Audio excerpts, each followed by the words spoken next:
آپ کسی کی مروت سے فائدہ اٹھا کر اس کو معاف نہیں کروا سکتے. مثلا ابھی ازدواج ہوا ہے, ابھی پہلا دن ہے اور شوہر خود یہ کہے, ایسے واقعات ہوتے ہیں کہ وہ مہر ہے نا وہ معاف کر دو, وہ ختم.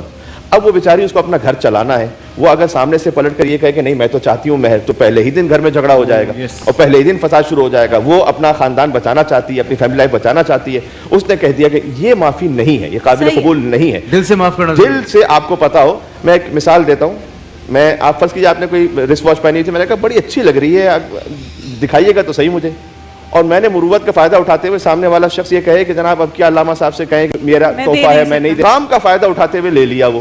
تو میں نے کہا سامنے سے کہ سامنے والے نے تو منع ہی نہیں کیا مجھے, اس نے تو کہا ٹھیک ہے صحیح ہے, لیکن میں جانتا ہوں کہ جناب نے دل کی اس کی کیفیت کچھ اور ہے, یہ مروت کا میں فائدہ نہیں اٹھا سکتا. نہ زوجین میں ہو سکتا ہے, شوہر زوجہ میں, نہ کسی اور معاملے میں ایسا ہو سکتا ہے. تو مہر بھی اس طرح معاف نہیں کروایا جا سکتا, وہ دل سے بالکل رضامندی سے معاف کر دے. اس کا اجر و ثواب بہت زیادہ بیان کیا گیا, جنت میں بہت عالی مقام بیان کیا گیا, لیکن یہ ہونا دل سے چاہیے. ٹھیک ہے.